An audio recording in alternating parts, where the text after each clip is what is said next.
Hey guys, hope you are well. So we're doing a speed test here between every single Samsung Galaxy S phone, which the mainstream models from the Galaxy S phone, the one original gangster which started it all here back in 2009 or 10, something like that.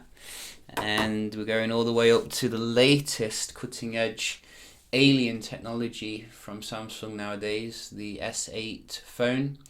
We're going to see how they do compare here in terms of the speed, etc., the build quality, because the phones have very different in terms of the build quality here. And if you think I'm starting them all up at the same time, you're sadly mistaken. I'm not that crazy. I think 6 is my limit actually. So what we're going to do instead is just start them up one at a time here, starting with the original Galaxy S i9000, which is a beast phone even today. I think it had a hummingbird, I think, something like that. Single core. And we did have startup sounds as well, which is amazing. Definitely need to bring those back. And you can see this one takes about 10 seconds to start up here, which is nice. You can see we do have the Android, which is I think Android 2.3.6, and that will be so old. I don't think we have the game here.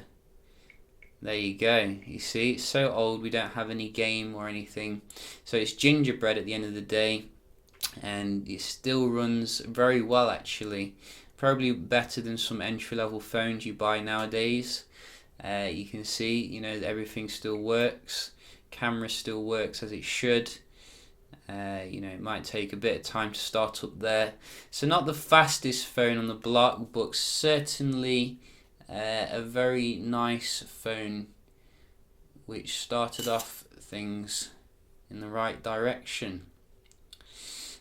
So moving on, we do have the Galaxy S2, which I did do a video on a couple of weeks ago, and this one was the one which really made Samsung a lot of money back in the day. It came with a dual core, and you got an AMOLED Plus display, which was very nice. Blew away the HTC Sensations display, as I remember. And you can see the boot up here is about 10-15 seconds. But when it does boot up, you will see a very nice TouchWiz interface with your Android 4.1.2, which is Jelly Bean. Very nice. So moving on, we do have the Galaxy S3, the one with the annoying water sounds. And I do remember this one actually.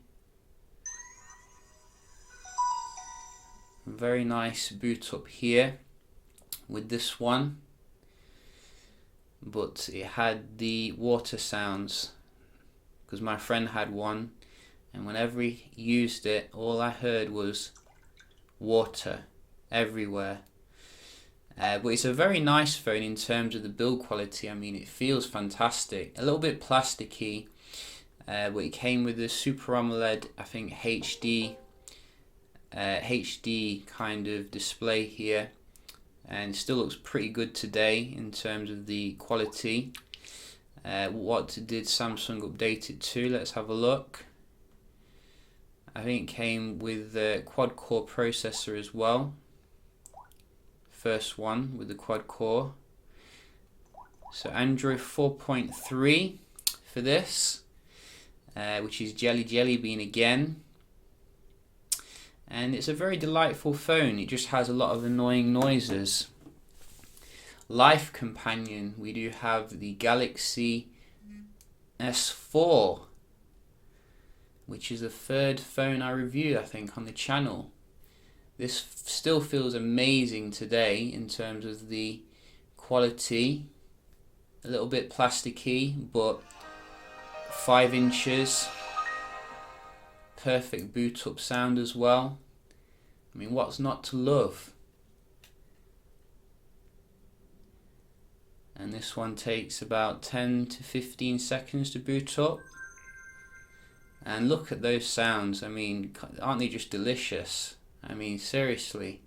Full HD display as well with this one, and I think that was the first full HD display for Samsung.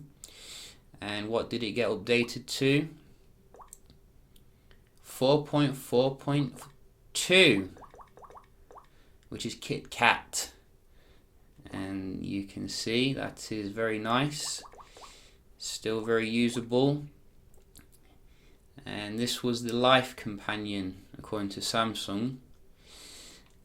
So moving on, we do have the ugly boy of the phones, the Galaxy S5, which you can see came with the band-aid at the back, as it was called. But it did give it waterproofing and USB 3.0, which was very nice to see.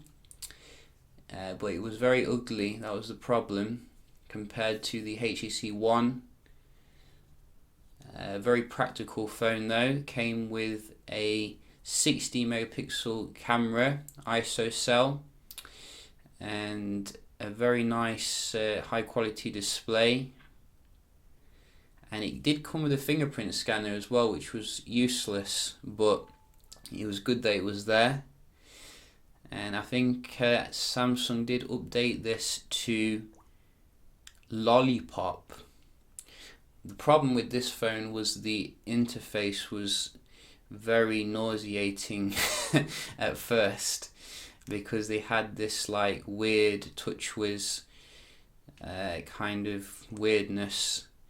But if we just dive in here, you can see, oh, we do have Marshmallow actually, so that's good.